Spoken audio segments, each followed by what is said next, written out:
sitting here with Tom the Canine Green, 12-3, hasn't fought for just over a year now, nearly over a year now, isn't it, Tom? So we're back. You're fighting back at Fusion next in June. How are you feeling coming back after a year, Tom?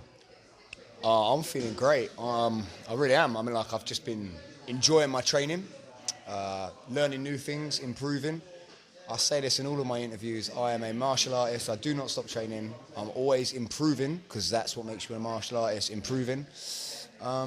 Just constant learning. Again, just picking up new skills. My jiu-jitsu, in my eyes, is better than it has ever been. I'm just enjoying training at the minute. I really am. So is there any, if you don't mind saying, any particular reason why we haven't seen you fight in the cage for nearly over a year now? Yeah, absolutely. I think after my last fight, I think there's a few changes that I need to make to my camp, to my training regime. I think how I was training, I sort of flatlined myself a little bit. I wasn't enjoying it as much as I had done in the past. It become a little bit dead. So I'm still in the process of changing things up a little bit.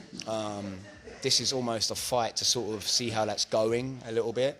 And then I'm looking at the end of the year, maybe getting back on Bellator again.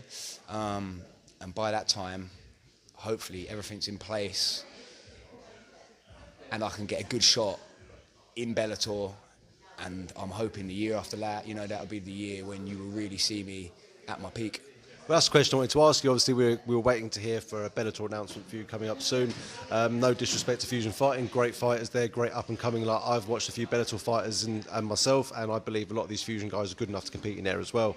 So what brought you back to Fusion then? So why have you come back to Fusion instead of Bellator, if you don't mind going into it? So Bellator, I had a few matches offered to me. People pulling out, things changing, offered things at different weights. It just didn't work out. It wasn't really what I was looking for at the time. And I think they got a pretty stacked card as it is anyway. So I spoke to Jude and he said I can jump on something else end of the year, or another card. They've got loads on in Europe at the minute anyway, so I'm looking to jump on somewhere else. I've come back to Fusion Fighting. It's local. I always get a lot of support there. It's basically what I've grown from. So I just feel comfortable. It's home, basically. It's a good place to get that fight in, to build myself, to see how this new sort of training regime's going. It just seems to be the place to start again from, Can you give us any insight without giving too much away? Like, what's your new training regime? What are you implementing new? What are you improving on? What is your main focus at the moment without giving too much away? Well, I've mentioned this in a podcast with you. You should definitely listen to it if you get a chance, about... I wouldn't call it mental health because I don't like to label it as that, but I almost get like a bit of a mind block. I started feeling different to how I did before in old fights. I wasn't feeling the same. I was getting this kind of mental block, and I was fighting not skillfully, I was fighting more instinctively, if you know what I mean. I was just purely swinging, and there's no fault to my game, and that is completely not me. If you talk to anyone I spar with, anyone that knows me, they're just like, I lay traps, I hit angles all the time, and it's a strange process to go through. I've got people in there now who are helping me with that, and it's incredible. It really is. The human mind, it's another thing. Definitely worth talking to someone about. Also, I've got a new PT in, doing my strength and endurance. Ollie Shaw, Surefire Fitness, another one you've got to check out, guys. Just a few different things. I'm going to start boxing amateur at Three Bridges Boxing Club again. That's what I've heard Jimmy pops down there as well sometimes. Yeah, Jimmy Slice down there. Yeah, he's the one that's kind of like, you've got to get down there because they've got amateurs, they've got pros down there. And that's where I started back in the day. I'm taking it back to basics. Like, I used to love going around all the different clubs, sparring back in the day. But just to add though, you're never one of the... I know some people don't get the wrong end of the stick. You don't go around thinking, I'm going to beat this guy. You don't go there to be the big man. You go there for a challenge. Yeah, I'm completely not that person. I literally just go there just to... It's interesting to see how everyone boxes and how everyone moves. Everyone moves differently. It's always good to sample different things. I've got no ego. You go there, get done a little bit. It doesn't matter. But the thing is like I'm saying, I'm always looking to improve, and looking at other people's way they move is a good way. I always pick up something, does something different down this gym, and it happens a lot. We've got good guys down there. There's a little Irish fella called Lewis McGill who comes down here, always got something different all the time. And I sit back and look at it, I think, man, you must watch a lot of YouTube, or you're mental, you're just making things up. But I just like learning. That's it, and it's good that you're in the gym with a lot of these new up-and-coming fighters, so you're seeing the new breed coming through, the new thing they're training, so it keeps you out your comfort zone a little bit. So some of these young kids giving you a run for your money here at the moment, Tom. Yeah, well, what it is, I've always been into my fitness as well, so these youngsters, they come through with a lot of energy, and it's good to sort of see where your levels are at. I remember when I was their age and how much energy I used to have as well. I'm sure you know. So it's good, yeah. We've talked about this again on your podcast. Yeah, the new era of people coming through, these kids are learning it so young nowadays that it's scary what they're capable of. I mean, I didn't start this until I think I was maybe 23. So is that MMA? MMA, yeah. Because I know, sorry to interrupt, I know obviously I've known you for a while. I remember when you started doing your Queensbury boxing, undefeated in the boxing ring. Was that correct? Undefeated. Yeah. So your bread and butter is your stand-up. So have you come across? Obviously, your jiu-jitsu is next to none. You never think you weren't doing jiu-jitsu as well. So how's your jiu-jitsu come along since leaving like your boxing career? Well, when I started boxing, I was also learning Brazilian jiu-jitsu at exactly the same time. But I was literally doing that for fun. I just thought, oh, this is new. I'll give it a go. I could see mixed martial artists were using it quite a bit, and I just thought I'd keep it on the back burner. I just keep it separate from the boxing. I didn't even consider it anything to do with my fighting. And I started boxing, and then that sort of took over at that time. But that's why and how I got into mixed martial arts. Someone just said to me, you know, you've had a fair few boxing fights. Why do you not try doing a mixed martial artist fight? You know, do an MMA fight. And I thought, well, I've got my ground game. I've just got to add the kicks, learn the wrestling. And I thought, yeah, why not? I've always been into pushing yourself. And I found mixed martial arts training compared to boxing is something completely different. It's like the next level. Like I used to do athletics when I was younger. I was in football academies up to the age of 16. I've always tried to compete at the highest level. No matter what sport I've done, I've always done it at high levels. So when I was boxing, I was kind of a bit like, right, it's repetition. And suddenly there's this new sort of way mixed martial arts are coming through, and I thought, man, this has got so much more to it. And you realise that you can be good at one thing, and then another thing you're nothing at. So you've got to constantly build things. It's like just constantly, you know, progressing and everything. So what would be your advice? Like I spoke to Callum Stewart earlier. He's a K1 fighter at KFA. He's looking potentially move to MMA soon enough. So all those boxers out there who are looking at MMA thinking, I want to make that transition, what sort of best advice you can give to those people from your experiences? I will tell you now, you need to learn Brazilian Jiu-Jitsu, guys. Okay? If you ever watch an MMA fight, most fights end up on the floor. If you don't know anything, you're getting tapped out. You're getting put to sleep. Okay, you just start doing Brazilian Jiu-Jitsu.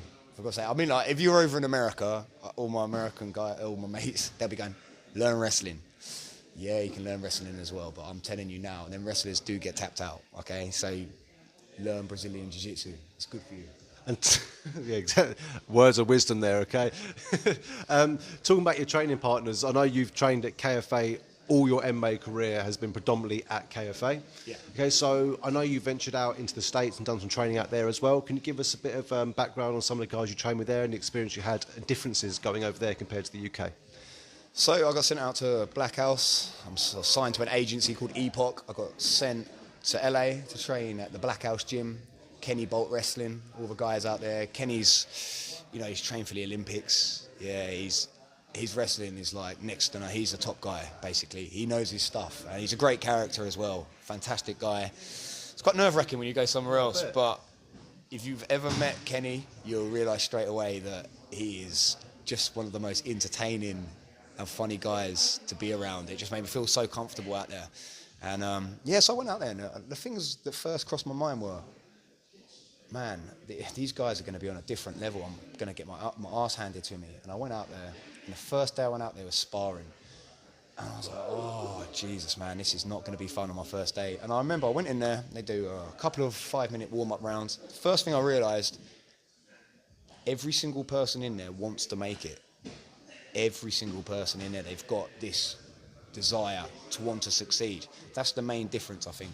They're not just training for fun, they're training because they want to change something in their lives, most of them. Now, I remember the first couple of rounds, 5-minute rounds out there, I went with these guys and I picked this first fella and I had my round with him. And I definitely bettered him. And I was thinking, oh man, I think I got quite lucky there. Perhaps he was one of the guys who was not as good as the rest.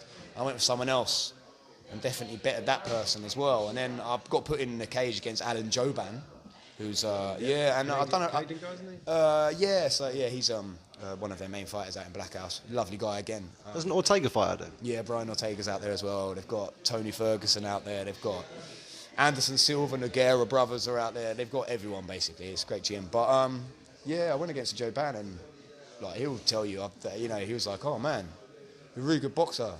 And then he started questioning my jiu-jitsu, going, "Oh, where'd you train jiu-jitsu and stuff?" And I done went against him, and that's what I mean. The guys, it suddenly made me realise that you get this persona that they're like a different level, but then I realised that no, actually, I can do it right out here. The only thing I say what was massively different is their wrestling. Because a lot of people say a lot of them. It's a very debatable subject, but a lot of people say the UK is where boxing is the best. They say, and over there they all do their wrestling and things like that. Would you agree with that? Maybe not the boxing, to be honest. The UK got stuck, in my opinion, in boxing in a certain style for quite a while. While the US was progressing, like all them American fighters out there. Like you look at the likes of Mayweather. Everyone's always going to pluck his name out, but the way how he was boxing was on a different level to everything over here. Like it's a style of the UK. It's be all tight, moving around. They just used to move so slick out there, and I believe they were hungrier than UK fighters. I mean, like, it's changing now because we've had to change. MMA's like the fastest growing sport in the UK at the moment. Yeah, absolutely. So I do believe the striking, in my opinion, over here is better for mixed martial arts. But the wrestling out there is just on another level. There's a guy called Bubba Jenkins. Yep, I know he is. The first time I went with him, I was peppering up with our hands, and he's a funny guy, and suddenly he just shot under. And he's a small guy, and he had me above his head and dumped me upside down on my head, and his first words to me were, "Welcome to the USA." That was welcome, yeah. From Bubba, yeah. But like I said, Bubba's a great guy, funny man, and once again, he's just very talented, very talented. He had a stint in the UFC for a while, didn't he, as well? So you got some good options around you as well. How often did you go out to Black House? Was this like a one-off sort of invitation you did? Yeah, it's a one-off, but once again, I was out there for a while, made good friends out there. I will be going out there again. I think maybe if I get another Bellator fight, I will definitely do my camp out there, just because over here it's like you want to train in the day, it's hard to get people. People are working all the time. Out there, like I said, everyone is doing that because it's like their dream. They want to succeed. So. Living out their cars, sort of thing, just to do what they want to do. Exactly, and they're just hungry. Different kind of passion. Yeah, it's just you can train more. Like over here, it's kind of like I went for sort of pro for a year where I thought, right, I'm going for it. I'm gonna just purely do this. And I found myself in a day kind of not training because there's no one around, and I'm sitting there not working at the time. I was getting money from doing privates down here, teaching classes, and then I just realised that, mate, I might as well be working because the classes are on in the afternoon, and that's when everyone's down here. So that's the problem. I think when you're in LA, you wake up in the morning, first class is at 10 for 2.5 hours, and that'll be striking, which is just so intense. Go home, everyone rests, has a bit of food, and then you're training again about 4. So it just works nice. You don't have to worry about anything back here. It's just like, there's my focus. That's purely what it is. And do you have all like your nutritionists out there with you as well? Does that come as part of the package? Yeah, I was. Because between people who don't know you, you're quite tall, you're the same height as me. I'm 14 odd stone. You cut down. I've seen you cut as low as featherweight before, which I don't know you'll be doing again. I don't think. No, I think it's probably maybe a little bit too hard. I don't know. We'll see. But it's just it's quite a strain to do it, and. Yeah, I just find it saps me a lot. Like even sometimes when I cut to 70, I find it quite hard. It just depends. It's something that I haven't got right in my past couple of fights as well. And I found everyone who knows me knows that my stamina is one of my main games. It's just. Well, I can tell by your running apps. You always post, I run 40 kilometres today or something like that. Yeah, well, I mean, like I've done marathons in sub 3 hours. Used to run for regional south of England 800 metres, sponsored back in the day for athletics. It's just always been my thing. But yeah, I just find sometimes when I get that weight cut and I don't get it right, I just go to shit basically. It's not great. It's not great, but it's something that I'm working on, and I've got people in place that can now help me with that. So it's just probably something I should have done a long time ago, to be honest. Perfect. So 1 year out, nearly 1 year out, you're back at Fusion again. We're really looking forward to seeing you back in the cage. Do you know much about your opponent they've selected for you for this matchup? And what weight class are you fighting at as well? I actually don't know yet. I really don't. I can't give too much away. They're in talks with a couple of people. I'll just take what comes my way, to be honest. This is Fusion, I mean. Yeah, Fusion. Yeah, I just take whatever comes my way. Just good to be active again, really. Just compete. Like I said, I'm gonna compete in jiu-jitsu a lot more. I think. Like I said, I'm really enjoying jiu-jitsu at the minute. Really am. So it'd be good to get in there, compete in a few tournaments, and see where I can go with that. Because I've always said once I stop doing mixed martial arts, I'll probably take up marathons or triathlons and jiu-jitsu tournaments. So. Well, you're doing a good job here, especially with maybe something good for you going forward is your coaching. A lot of these guys I speak to in your gym, they all revert back to you and Mark Hobbs. You know, you two are the go-to people. They're calling you veterans in here now, like they're calling Tom's a veteran, you know, all this sort of stuff. So that must be nice to hear as well. So you definitely got a good family around you. So what I want to talk about is going into Fusion. You've been out for a while. I know you don't know who you're fighting, but what's your game plan? Get in there and get it done quick and then, you know, make a bit of a statement? Or do you want to have a bit of a feel-out process, see how you're feeling in there now you've been out for so long? No, I honestly think that past some days of rushing out like a bull just trying to decapitate someone, I just love technical stuff. So I will go out. I'm not saying that I'm going to take it lightly, but I will play around. I will use my skills and I'll try and be precise. I think the word I'm looking for is preciseness, being precise with everything I do, you know? Yeah, because as you mentioned with your last fight in Bellator, you didn't feel yourself in that fight. Like I've seen you fight loads of times, and that was a different person to me. No disrespect to you at all. Yeah. Different person in the cage. I've seen you fight so much better than that before. You just didn't, as you said, you're seeing sports psychologists sort of thing now, and there's many other athletes who are doing the similar things. It's correct. Like, isn't there someone else doing this currently? Was it Nadal? Was it something like that? Yeah, well, Andy Murray. Yeah, he claims it completely changed his life. And there's nothing to be ashamed of. Yeah, absolutely. He was saying he wasn't winning things, and he purely puts it down to the mental side of the game.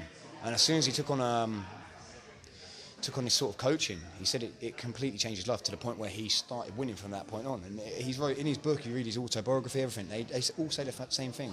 It's the same. You read football players; a lot of them get it as well. You know, it's just it's such a massive part of the game that people overlook, and it's something that I definitely overlooked.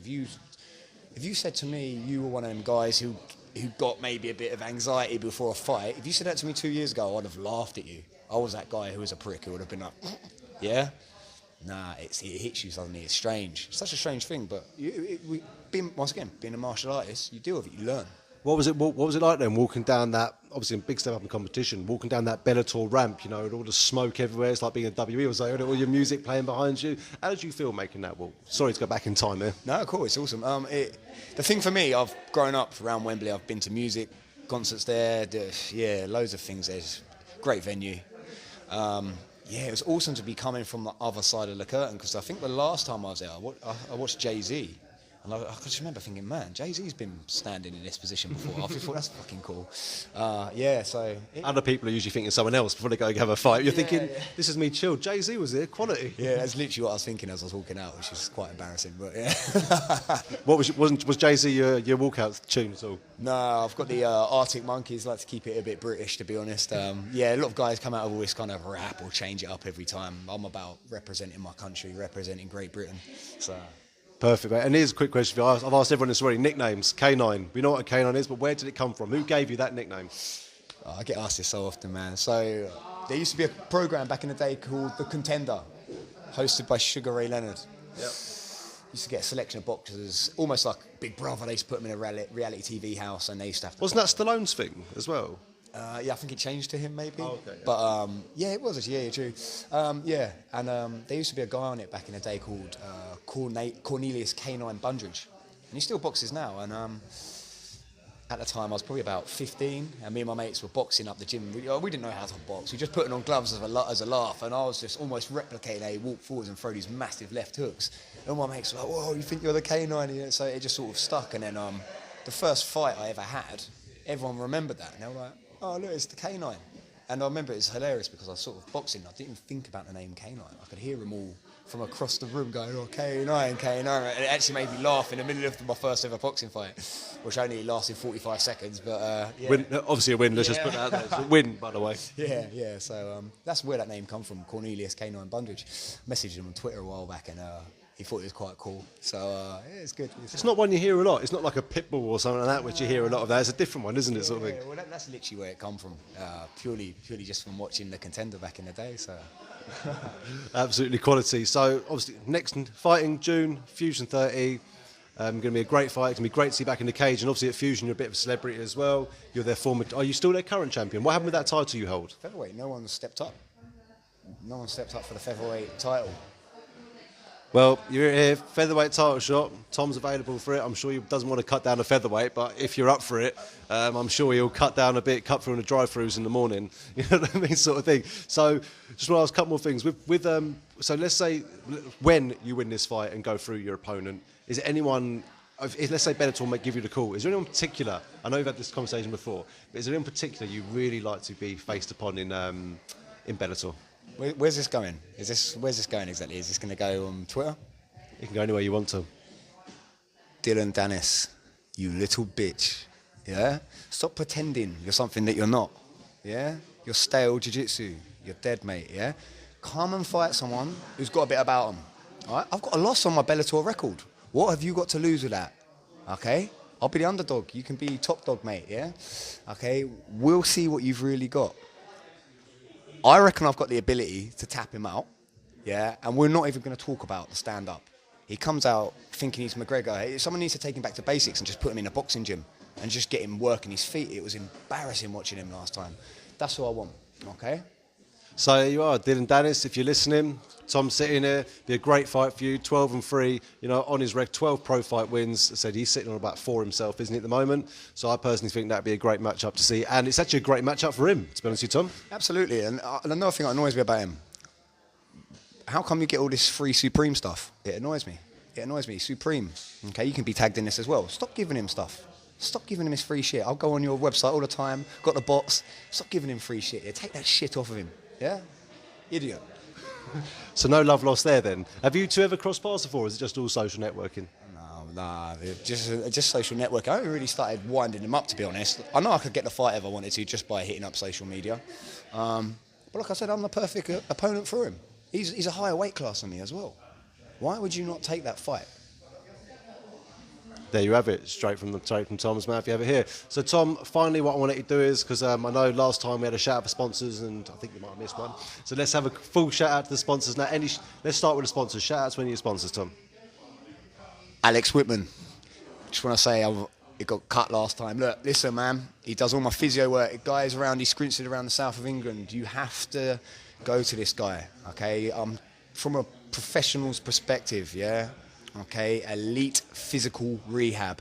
Check him out. Okay, he's the top guy. But I get people all the time, I see it on Facebook, recommend a physio. And then they go to some person who just sits there, plays around with them a bit, learn out a textbook. This guy's next level, please check him out. Secondly, Seven Sins Tattoo Hawley, Chick Child, the most loyal guy for me in sponsorship ever. I can't thank him enough. And when it comes to tattooists, people are too happy nowadays just to get a tattoo from anyone. You want a proper one? Yeah, get it done properly. Go to Seven Sins. One more, Blitz Sport. Thank you very much for everything you've done in the past. You've been great for me. You helped me out so much. And I'd just like to say thank you to Fight Lab for the shorts for the last fight. It'd be good to hook up with you guys again, and Yokao as well. The same with the gloves. Just appreciate it. I really do. No, perfect. And also one more thing, anyone in the gym you want to shout out to that's helped you get to where you are today, Tom? Yeah, absolutely. Everyone. I mean, obviously, Mark Hobbs wouldn't be anything with this without him. I just want to thank Lewis McGill for the time he takes before fights to help me as well. He does it off his own back quite a lot. Sarah Abbey as well, sort of my jiu-jitsu girlfriend. Got together with her couple of months ago, and it's just it's just great. It's good to have her around. She does a lot for me, helps me out. It's good to have her down here to train with her as well. It's quite entertaining to be going out with someone that you going out with get to choke out, or the opposite. Yeah, exactly. Just thank you to everyone who spars with me, because sometimes I feel bad because we spar and I hurt people, and then you look at them and these guys are just like they are there to help you succeed. And it's just kind of like, I just appreciate it. I really do, guys. Thank you very much. No, I said, Tom, really appreciate you coming and having a chat with us today, and really look forward to seeing you at Fusion 30 and watching your career carry on. So we've gone all the way from building brick walls together to this moment now, Tom. It's been amazing. It really has. It's been a journey, man. Thanks very much. Nice one, man. I appreciate it.